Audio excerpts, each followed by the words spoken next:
Pegang. Pegang belakang bapak tuh. Pegang.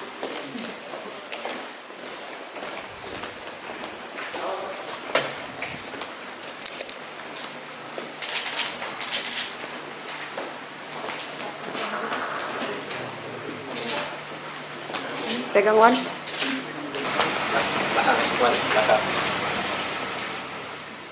Syederalun Kejaksaan Negeri atau Kejari Kabupaten Aceh Barat Daya atau APTIA resmi menetapkan 2 tersangka kasus dugaan korupsi pada kegiatan pengembangan sarana dan prasarana pengolahan, peningkatan mutu dan pemasaran hasil pabrik es kapasitas 30 ton pada Dinas Kelautan dan Perikanan atau DKP APTIA.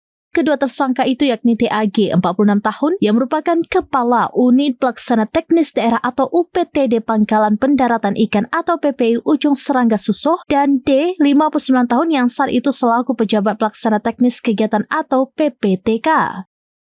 Kedua tersangka ini diduga terlibat kasus dugaan korupsi pada DKP tahun anggaran 2015 sampai tahun 2017. Ia menjelaskan kedua tersangka ini diamankan berdasarkan hasil penyidikan oleh tim penyidik Kejari APTIA yang didukung perhitungan kerugian oleh Badan Pengawasan Keuangan dan Pembangunan atau BPKP Perwakilan Aceh. Cardono juga mengaku bahwa pihaknya akan terus melakukan penyelidikan dan mendalami kasus tersebut guna mengetahui keterlibatan pihak lain. Tim penyidik Kejaksaan Negeri Aceh Barat Daya melakukan penahanan terhadap dua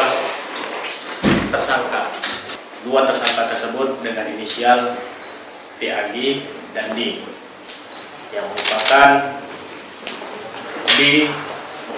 pejabat PPTK pada Dinas Kelautan dan Perikanan, sedangkan untuk TAG merupakan Kepala UPTD Pangkalan Pendaratan Ikan Ujung Serangga Susoh selama tahun 2015 sampai tahun 2016. Berdasarkan hasil penghitungan BPKP diperkirakan sejumlah 715 juta rupiah. Download Tribun X sekarang, menghadirkan lokal menjadi Indonesia.